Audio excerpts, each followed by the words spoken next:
Kenapa puasa itu dikatakan kutiba alaikum kama kutiba alal ladzina min qablikum? Karena dalam puasa itulah yang dikerjakan semua umat manusia dan bangsa jin. Karena jin dan manusia ini masuk dalam kategori At-Dzariyat ayat 56, makhluk Allah yang diciptakan untuk menyembahnya. Wa ma khalaqtul jinna wal insa illa liya'budun. Jadi dari agama Samawi, Islam, naik Nasrani, naik ke Yahudi, semua itu berpuasa. Agama Ardi, mulai Konghucu, Hindu, Buddha, sampai Pamena, bahkan juga yang animisme, itu juga berpuasa. Kenapa mereka berpuasa? Karena dalam berpuasa itulah makhluk itu bangsa jin maupun manusia yang paling utama adalah dalam posisi lemah. Kelemahannya itulah yang membuat dia sadar dia tidak punya kuasa walaupun dia jadi seorang presiden, dan dia tidak mempunyai harta walaupun dia seorang pengusaha dan kontraktor besar. Dia lemah. Lemahnya itu mengakui bahwa lillahi ma fis samawati wa ma fil ard. Milik Allah lah langit dan bumi beserta isinya. Maka di situ dia bergantung kepada Allah, satu-satunya Tuhan. Kalau dalam kajian Islam. Halo sahabat semuanya, salam giat. Berjumpa di channel Al.Andawi Andi. Jangan lupa klik tombol subscribe dan nyalakan loncengnya ya. Terima kasih. Ilahi anta maqsudi wa ridhaka matlubi atini wa a'udzu billahi as-sami'il 'alim minasy syaithanir rajim. Bismillahirrahmanirrahim. Assalamualaikum warahmatullahi wabarakatuh. Alhamdulillah wa syukrulillah wassalatu wassalamu ala rasulillah sayyidina Muhammad wa mawalah. Asyhadu an la ilaha illallah wahdahu la syarika lah wa asyhadu anna Muhammadan abduhu wa rasulullah nabiyya ba'dah. Rabbi israh li sadri wa yassir li amri wahlul 'uqdatam min lisani yafqahu qawli amma ba'd. Wa qala Allah Ta'ala fi kitabil karim fi surati Al-Baqarah fi ayati 183. A'udzu billahi minasy syaithanir rajim. Bismillahirrahmanirrahim. Ya ayyuhalladzina amanu kutiba alaikumus syiyam kama kutiba alal ladzina min qablikum la'allakum tattaqun. Sadaqallahul azim. Illa fi afatina bi kulli madara sabqa tahiruka inna syarrad dawabi 'indallah sumul bukmul ladzi la ya'qilun. Bapak-bapak, saudara-saudara sekalian beserta ibu, keluarga Ahlul Bait yang dirahmati oleh Allah dan kita semuanya diberkati Allah insyaallah. Amin ya rabbal alamin. Puja dan puji syukur kita limpahkan kehadirat Allah Subhanahu wa Ta'ala pada malam hari yang berbahagia ini, malam 28 atau tepatnya secara hijriyah tanggal 28 Sya'ban. Tapi karena kita berada di wilayah miladiyah maka disebut malam 28 Sya'ban 1445 Hijriah, berketepatan pada tanggal 8 Maret malam 9 2024 Miladiah. Kita berkumpul di samping mengirimi doa niat dari keluarga Ahlul Bait yang bertua, kita juga akan menyambut dengan bulan suci Ramadan. Inna Rajab syahrullah wa Sya'ban syahri wa Ramadan syahru ummati. Sesungguhnya Rajab itu bulannya Allah, Sya'ban itu bulanku kata Rasulullah, dan Ramadan itu bulannya umatku, bulan kita semua. Kalau bahasa saya tadi di Facebook, saya sampilkan hidup itu adalah menghidupkan lahir dan batin dan mengembalikannya kepada yang maha hidup. Jadi maksudnya adalah ketika Ramadan besok masuk nih, kehidupan itu akan terasa secara lahir dan batin. Maka dalam hal ini tentunya yang kita ingin bangun adalah kebersamaan. Makanya dalam rukun Islam pun setelah sholat, bukan puasa dulu baru sholat, tapi sholat dulu baru puasa. Itu pun setelah mengucapkan asyhadu alla ilaha illallah. Aku bersaksi tiada Tuhan selain Allah. Dan aku bersaksi bahwa Nabi Muhammad itu utusan Allah. Ini sedap kajiannya ini. Permasalahannya yang kedua tadi itu di rukun Islam pertama. Betul nggak kita bersaksi Nabi Muhammad itu utusan Allah? Inilah yang sudah terkontaminasi kurang lebih belasan tahun. Apalagi di masa Covid kemarin. Walaupun tanda-tanda itu sudah terlihat di tahun 2005. Karena akan datang zaman di mana ulama itu tak akan didengar. Dan ulama itu warisan para nabi. Penghimpun para nabi dan utusan Allah. Nabi itu pembawa berita. Rasulullah itu utusan Allah. Dialah Nabi Muhammad sallallahu alaihi wasallam. Maka disinilah ke depan nanti yang tak tahu kita yang mana ulama, yang mana bukan ulama. Yang mana ustadz, mana yang bukan ustadz. Tapi nanti tidak pernah mau diklarifikasi untuk datang ke rumah ustadz apa cerita yang sebenarnya yang terjadi. Nyambung dari cerita manapun yang ada. Inilah zaman saat ini. Iqra bismi rabbikal ladzi khalaq. Bacalah dengan nama Tuhanmu apa-apa yang telah diciptakan. Permasalahannya sekarang ini tidak kita menyambung karena kita membaca semua itu bukan nama Allah, tapi nama harta dan tahta. Tak tahu lagi siapa yang nak didengar.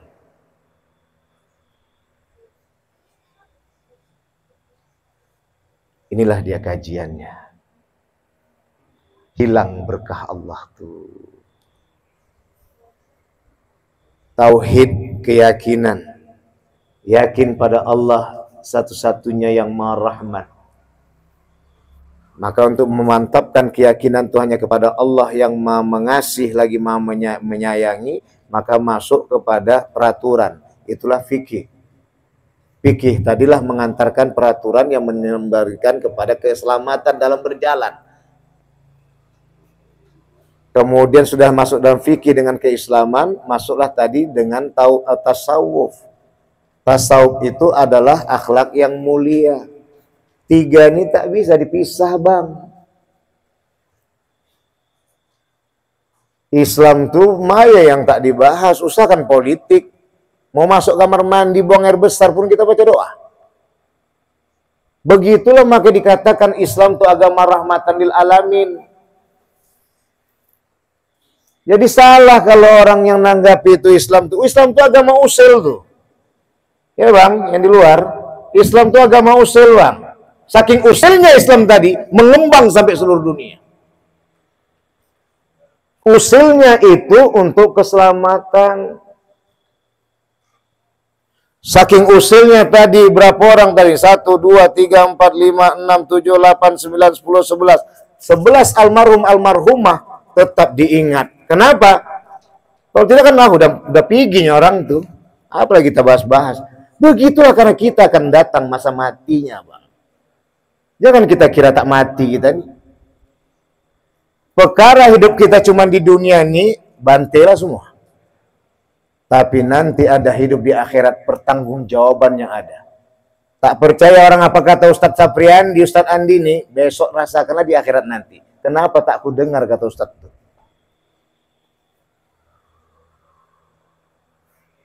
Dah, ini kaji tauhid bang. Sekali-sekali kita ngomong biar masuk ke dalam. Masalahnya di sini. Itu disebut la ilaha illallah. La menyatakan kepada Allah tiada yang lain Tuhan selain Engkau ya Allah. Ha itu di bahu kita yang menjelaskan tentang ketuhanan itu bukan harta dan tahta, kekayaan dan pangkat yang ada. Illa tegaskan kepada dada ini pengecualian jelas nyata tiada siapapun Tuhan selain Allah. Dua jari di bawah susu kiri itulah jantung alias hati, menandakan Allah dan Muhammad Rasulullah. Itulah syahadatain. Nanti jangan dikira apalah Ustadz itu apa yang kawan-kawan la ilaha illallah. Makanya karena kencang dia la ilaha illallah, itu yang kita dapat yang selama ini. Illallah, la ilaha illallah, la ilaha illallah. Karena udah pertama la ilaha illallah, la ilaha illallah. Ada maknanya semua itu. Kadang kita nggak tahu.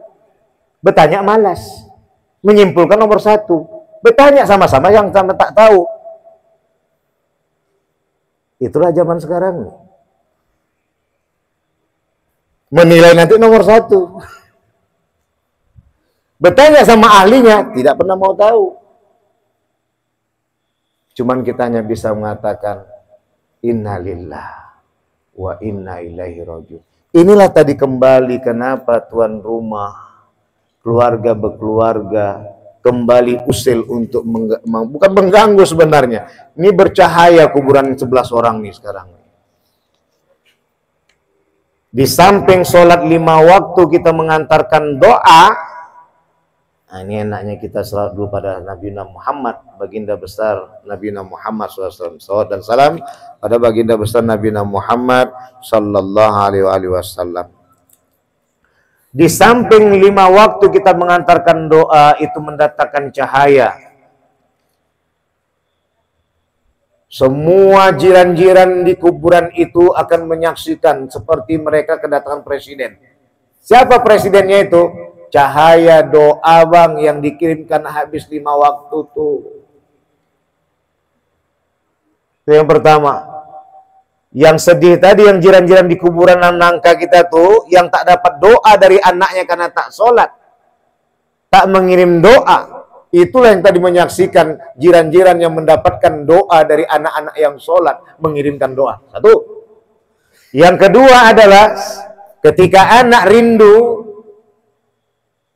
dan penuh dengan kajian yang dia rasakan, apakah bahagia maupun derita, dia ingat pada orang tuanya, ingat pada orang yang telah meninggalkan dia di muka bumi ini, ia kirimkan Fatihah, bercahaya lagi kuburan tuh. Sibuk lagi jiran-jiran yang di perkuburan tuh menyaksikan seperti kedatangan tamu besar di kuburan sebelah kuburan dia. Ini cerita hidup, ada kehidupan. Alhaakumut takatsur hatta zurtumul maqabir. Maka saya sebut kuburan itu terminal akhirat. Fatihah. Yang ketiga, disitulah tadi kita mengadakan seperti ini silaturahmi. Banyak kegiatan yang lainnya. Maka inilah yang ditempatkan, bukan kita mengganggu. Pertama kita usil apa? Mengirimkan tabungan akhirat buat almarhum almarhumah yang telah tiada. Idza mata banu adama in qata'a amaluhu illa min talas. Kalau meninggal keturunan Bani Adam itu putuslah hubungannya kecuali 3. Sedekatin jariyah, termasuk ini sedekatin jariyah. Dengan bahagia dan berbesar hati mereka tetean dan menyenangkan hati orang tua yang dicintai. Bahagialah masih ada ibu yang kita sayangi.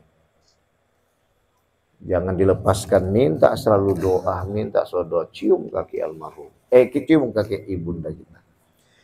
Maka dalam hal ini, penempatan kupasan kajiannya, disitulah tadi datanglah roti-roti ini. Bismillah kan Pak? Yang ini sambil makan, mari kita bismillahkan roti ini. Yang di luar udah Bang? Ya, kalau saya kan ini termasuk puasa saya nih Bang. Karena puasa itu menahan. Ya, orang nanti makan roti ya nahan karena cakap. Kamu mungkin cakap sambil makan roti. Ini yang disebut al-man'u. Tapi bahagia melihat orang, bahagia melihat yang lainnya, kebahagiaan itu kita rasakan. Ini nanti dalam kepedulian yang dibangun dalam Ramadan. Inilah yang ditempatkan tadi. Pertama adalah kita mengirimkan tabungan akhirat buat almarhum almarhumah. Yang kedua adalah kita ingat kafabil mautil wa'idha. Jadikanlah kematian itu sebagai nasihat guru, sebagai penasehat.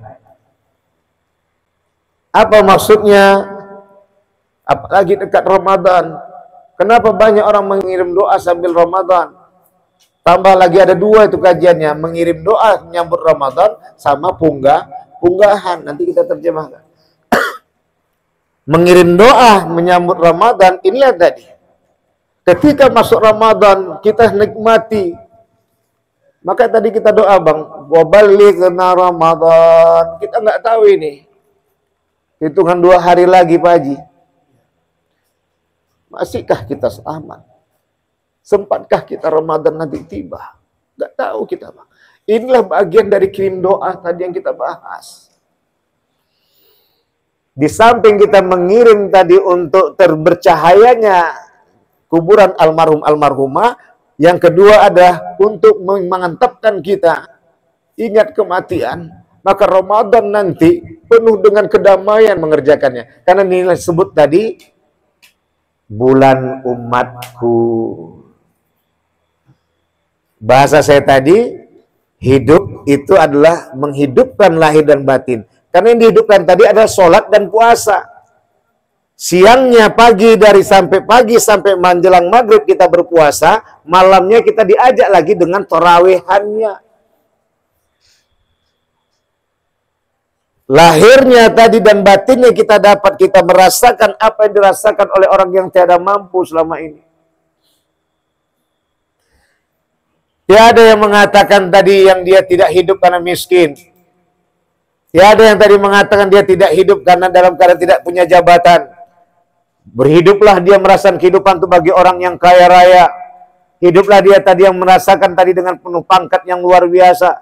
Tapi ketika waktu Ramadan tiba, semua hidup. Dan semua merasakan lemahnya. Dan disitulah si miskin, disitu yang tak punya pangkat, dia akan melihat ternyata si kaya dan si penguasa sama-sama lemah seperti aku yang rasakan lemah karena telah kajian subuh tiba sampai menjelang maghrib, ya ada satu pun bisa masuk yang bisa melewati tenggorokan, baik minuman maupun makanan. Terdiamlah si sombong yang kaya tadi. Terdiamlah si sombong yang pejabat penguasa tadi. Nanti ditengok Allah siapa yang beriman tuh. Jangan tersinggung. Yang jelek-jelekkan dirinya kan dirinya sendiri. Bukan Allah, bukan kita semua. Maka nanti panggilannya, ya ayyuhalladzina amanu. Bukan ya ayyuhalladzina aslamu. Dipanggil tadi, hai orang-orang yang beriman. Bukan hai orang-orang yang telah Islam berislam. Tapi hai orang-orang yang beriman. Kenapa kepada orang yang beriman diserahkan Allah, bukan kepada orang yang berislam? Karena orang yang beriman inilah yang bisa mengerjakan puasa ini. Dan orang pasti kepingin untuk jadi apa? Jadi orang beriman. Maka disitulah berbondong-bondong semua untuk mengikuti, melaksanakan puasa agar masuk kategori beriman. Maka zaman dahulu tahun 80-an 90-an ke bawah itu masih ada rasa malu ketika ia tak berpuasa, maka ditutuplah. Kalau kaki aja kan tak nampaknya itu, kecuali ada yang hafalkan sloknya. Tahu aku, itu slok abang dekat rumahku itu, pasti dia itu. Begitulah tadi, ini disebut dengan al-haya'u minal iman. Tapi sekarang tiada malu lagi. Ya, kondisi lah yang menciptakan. Tepatnya 10-11 tahun inilah berubah semua tuh. Padahal kita umat Islam terbesar di dunia adalah bumi Nusantara. Yang pertama, betulkah kita menjadi umat Nabi Muhammad karena kita tidak mengakui ulama? Yang kedua, betulkah kita jadi umat Nabi Muhammad SAW karena kita tidak mengerjakan puasa, tak mengerjakan sholat? Udah jelas bang, pemimpin yang milih awak, tak cocok dengan kondisi ekonomi, Ustadz ajak begaduh, kan gitu ya, kajian, tak nyambung. Pemabuk, peminum, penjudi, penjina, perampok, pembunuh, itu dimohonkan Rasulullah untuk diselamatkan. Apa tadi kata Rasulullah? Mereka tak pernah menuhankan Tuhan yang lain. Makanya zaman dulu bang abang luar, ya, waktu kami tahun 80 masih anak-anak, itu preman-preman itu tak pernah buat kacau rumah lingkungan kampung halamannya. Kenapa bang? Aku mau menghadapi siapa yang ngejek-ngejek orang puasa sama orang sholat berjemaah. Aku memang tak sholat, aku memang tak puasa, tapi jangan coba-coba ngejek Allah dan Rasulullahku ya. Sekarang kampung awak pun diembat juga. Nah ini logikanya di situ. Ya Jol. Tahun berapa kita jumpa dek? 99 ya dek? 99 ya, abang pulang dari Jogja langsung kita mengendalikan Masjid Al-Hidayah ya. Jadi pikir orang baru masuk. Tahun 99 Pak. Ya, jadi banyak waktu itu yang mabuk, yang judi, pada main semua ke masjid. Tobat kita buat. Maka dalam hal ini Bapak dan Ibu, saudara-saudara abang yang dimuliakan oleh Allah, akhirnya dikabulkan Allah lah. Baik ya Muhammad, kau kekasihku, begitulah kurang lebih. Maka umatmu lah yang hanya mempunyai keistimewaan. Yang mabuk, yang judi, yang merampok, yang membunuh, yang berzina, segala maksiat, dan dia tidak menuhankan Tuhan yang lain selain Allah, alias tidak musyrik. Nah ingat. Maka dalam hal ini mengapa? Selagi dia tidak musyrik, maka dia masuk surga. Khusus umat Nabi Muhammad bang. Tapi bang lah, ceritanya dapat surga nih, digoreng dulu kita sesuai perbuatan judi kita, mabuk kita, bunuh kita, kemudian merampok kita. Itu digoreng dulu 1 hari, 1000 tahun di dunia. Awak baru 50, Bapak udah 65, Masya Allah. Bang, itu dia bang. Ya, kalau bangsa lidah awak menjulur tak kemana-mana ngejek-ngejek orang, abang bayangkan, abang tengoklah kakak tadi merajang timun. Abang tengok kakak terus dalam 15 menit berapa potongan timun rajangan yang dipotong ya. Begitulah digunting lidah tuh. Itu baru 1 hari di akhirat bang. 1000 tahun di dunia dikalikanlah 365 kali berapa tahun kita mulai akil balik. Kalau kerja kita tadi untuk memfitnah orang saja atau mencaci maki orang saja, itu yang mau berbohong saja, lidah tuh dipotong. Kalau 15 menit bisa dapat 1000 potong rajang timun, kali karena 15 menit dibagilah tadi 365 dibagi 24 dibagi caranya tadi 60 menit dikali 24 dikali 365, itulah dia berapa potongan, 15 bagi 15 lagi. Nah inilah kajiannya. Namun alhamdulillah setelah digongseng kita sesuai dengan dosa yang kita perbuat, naudzubillah summa naudzubillah, barulah dimasukkan ke dalam surga. Nah inilah tadi kajian kita. Balik kita kepada kupasan Ramadan. Nah inilah yang ditempatkan. Dan ini muncul setelah Rasulullah pulang dari Isra wal Mi'raj. Kemudian Rasulullah mendeklarasikan dirinya memohon kepada Allah. Malaikat Jibril langsung menyampaikan, dibangunkanlah 15 Sya'ban. Kenapa Rasulullah rindu? Maka dijadikanlah tadi Nabi Muhammad bangkit seakan-akan melakukan Isra Mi'raj lagi. Maka tahajud itu lebih identik dengan mi'rajnya kita ke langit. Yang suka bertahajud, karena orang pada niam, pada tidur. Maka setelah itu baru masuklah Ramadan. Sebelumnya kita puasa, ada satu sisi hadis mengatakan 13, 14, 15. Ada sisi lain dalam tafsir Buya Hamka adalah mengatakan puasa Asyura. Sebelum Ramadan kita diwajibkan puasa dulu adalah Asyura. Tasu Asyura atau Asyura, Ahadi Atasar, 9, 10 atau 10, 11. Tapi fokusnya pada 10. Ketika sudah dilangsungkan tadi berapa tahun oleh Rasulullah, maka sahabat berkata, ya Nabi Muhammad baginda Rasulullah, ngapa kita sama nih ternyata puasa dengan orang Yahudi dan Nasrani atau puasa sebelum umat Islam nih? Bukankah dinyatakan situ jangan sampai mengikuti kita ajaran mereka? Ini kan masuk kajian agama. Ya udah, kalau andaikan aku besok masih panjang umur, maka tahun depan kita bawa 9, 10 atau 10, 11. Rupanya pas Haji Akbar, masih bulan Zulhijjah, setelah tahu wada, Nabi Muhammad pun meninggal dunia. Nggak sempat jumpa Muharram. Makanya disitulah penempatan tadi adalah boleh 10 saja, boleh 9, 10, boleh 10, 11. Ini kok jadi kajian puasa Muharram kita nih. Inilah cerita sejarah sebelum datangnya Ramadan. Kenapa puasa itu dimatakan kutiba alaikumusya kama kutiba alal ladzina min qablikum? Karena dalam puasa itulah yang dikerjakan semua umat manusia dan bangsa jin.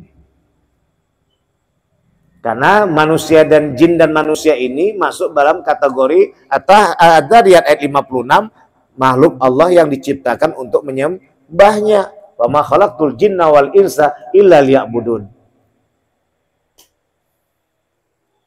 Jadi dari agama Samawi, Islam, naik Nasrani, naik ke Yahudi, semua itu berpuasa. Agama Ardi, mulai Konghucu, Hindu, Buddha, sampai Pamena, bahkan juga yang animisme, itu juga berpuasa. Apalagi yang mencari kedikjayaan. Kenapa mereka berpuasa? Karena dalam berpuasa itulah manusia atau makhluk itu bangsa jin maupun manusia yang paling utama adalah dalam posisi lemah. Kelemahannya itulah yang membuat dia sadar dia tidak punya kuasa walaupun dia jadi seorang presiden. Dan dia tidak mempunyai harta walaupun dia seorang pengusaha dan kontraktor besar. Dia lemah. Lemahnya itu mengakui bahwa lillahi ma fis samawati wa ma fil ard. Milik Allah lah langit dan bumi beserta isinya. Maka disuruh dia bergantung kepada Allah. Satu-satunya Tuhan. Kalau dalam kajian Islam. Kalau dalam kajian tadi sampai yang mengatur kedikjayaan sampai puasa 40 hari untuk mendapatkan cahaya itu masuk ke dalam hatinya, membuka cakra dan aura kedikjayaannya, di situ tadi ya, kadang itulah tadi. Dia berpuasa dulu. Ini kita cerita puasa nih Pak, bukan cerita nuntut ilmu. Ya, bukan cerita nuntut kedikjayaan. Membuka cakra dalam tubuh, bukan. Ini menandakan puasa itu semuanya mengerjakan. Kenapa? Karena puasa itulah pengakuan kita sebagai makhluk Allah yang lemah. Nah, yang lemah tadi mengharapkan pada yang kuat. Dalam Islam siapa yang kuat itu? Allahu Akbar. Allah lah yang maha besar. Maka disinilah kajiannya. Ketika semua masuk Ramadan tiba, semua pun dapat merasakan dia bukan siapa-siapa. Disitulah nanti datangnya kebersamaan merata. Maka disitulah akan merasakan dia bahwasanya apa yang dirasakan oleh orang yang tiada punya harta. Maka disitulah dipanggillah kepeduliannya untuk berbagi rasa.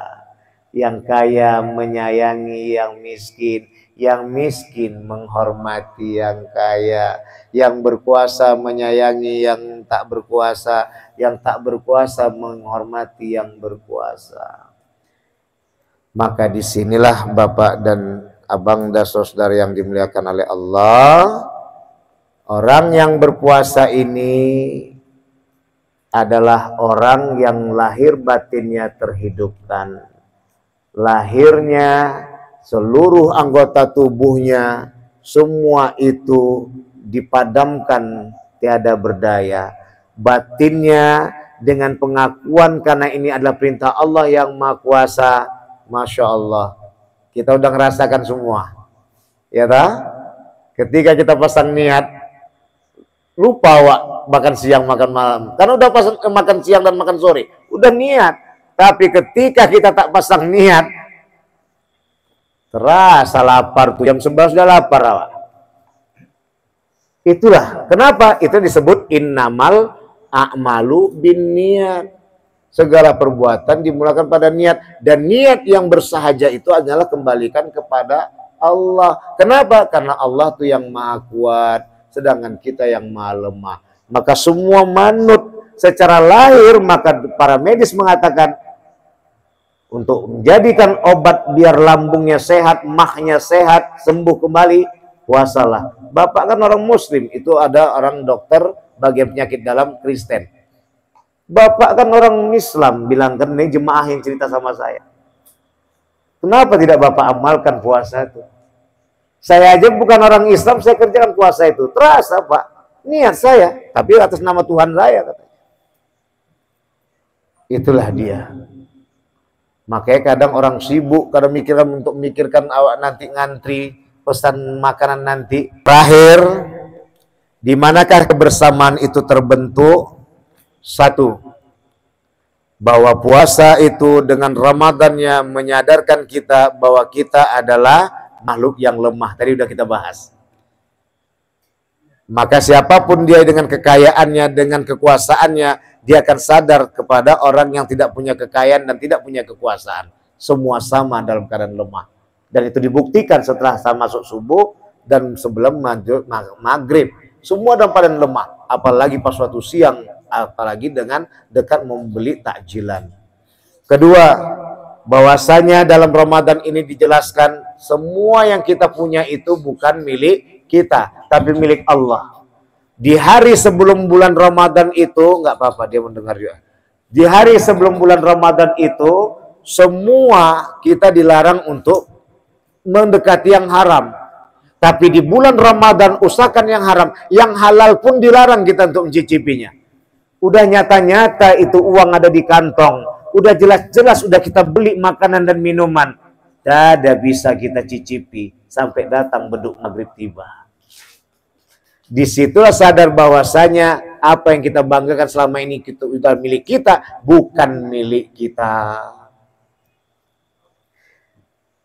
Jadi kalau orang yang berpuasa sudah seksama seperti itu, siap kapan aja dipanggil oleh Allah Subhanahu wa ta'ala. Kan udah sadar dia bukan punya dia, tapi punya Allah. Itulah kenapa dibuat puasa itu bulan umatku. Ramadan itu bulan umatku, biar semua merata menyamakan dirinya bahwa yang ada hanyalah Allah Subhanahu wa ta'ala yang dituhankan, bukan harta dan tahta. Yang ketiga adalah maka di saat itulah kita bergantung kepada Allah. Rapi. Bergantung kepada Allah, maka disitulah tadi dengan innalillah wa inna ilaihi rajiun. Semua ini kita milik Allah, kembali kepada Allah. Tapi ingat, jangan pula puasa kita kerjakan sholat, tidak. Karena semua itu tak akan dikerjakan bila sholatnya belum dikerjakan. Makanya rukun Islam tadi, sholat dulu baru puasa. Setelah syahadaten. Jadi oleh karena itu udah menjelang ini, pelan-pelanlah ditambalkan. Pelan-pelanlah ditambalkan. Syukur-syukur yang sudah kita mulai tadi 2-3 waktu akan menjadi pemicu untuk dihitungnya puasa Ramadan kita ini. Yang penting bismillah. Tapi ingat tadi, kita tak tahu kapan kita meninggal dunia. Jangan lagi tawar-tawar 2 atau 3 waktu, kalau bisa 5 sekalian. Mudah-mudahan karena sholat itu sesungguhnya adalah mengikat keyakinan kita kuat kepada Allah, sehingga akhirnya semua dalam keadaan mudah, akhirnya tetap dalam keadaan semangat mengatur untuk mencari rezeki. Rezeki tadi pun yang sedikit menjadi berkah, apalagi banyak. Bapak sekalian yang dirahmati oleh Allah, cukup sekian dapat kita sampaikan. Mudah-mudahan kajian ini dapat memantapkan keyakinan kita. Ingat, jagalah diri kita dan keluarga kita dari siksa api neraka. Selalulah masuk pada kupasan watawasaw bil haq, saling menasihati dalam kebenaran. Cari kebenaran itu. Jangan simpulkan untuk membenarkan bila kita tak tahu di mana letak kebenaran tersebut. Watawasaw bis sabr, maka saling nasihat menasihati dalam kesabaran. Maka selalulah sabar dalam menyatakan. Nah, apa kata Syekh Abdul Qadir Jailani? Bukankah kita diciptakan Allah untuk beribadah? Jadi tak usah pusing-pusing yang lainnya. Bismillahkan aja semua menghadapi dunia ini. Tenang. Kalau udah tenang, apapun yang kita kerjakan bang nyaman. Duit pun datang, muka awak pun senyum, orang pun enak ngasih. Tapi kalau udah merengut awak, yang mau ngasih tak jadi. Itu dia. Minal aidin wal faidin, mohon maaf lahir dan batin. Mudah-mudahan Ramadan ini insya Allah berkati kita semuanya. Jangan sungkan-sungkan, kalaupun ada yang mau mulai, katakan aku tak tahu kapan aku mati. Saat ini aku datang untuk panggilan yang suci, menenteramkan hati dan diri ini. Tak ku kaji lagi apa yang kemarin. Ingat perjuangan Rasulullah tadi. Rasulullah memohonkan untuk umatnya agar kita semua masuk surga, walaupun nanti dibersihkan juga setelah kotoran dunia melengket pada diri kita. Pada Allah manapun para sekalian minta maaf. Subhanakallahumma bihamdika asyhadu alla ilaha illa anta astaghfiruka wa atubu ilaik. Wallahu muwaffiq ila aqwamit thoriq. Wassalamualaikum warahmatullahi wabarakatuh.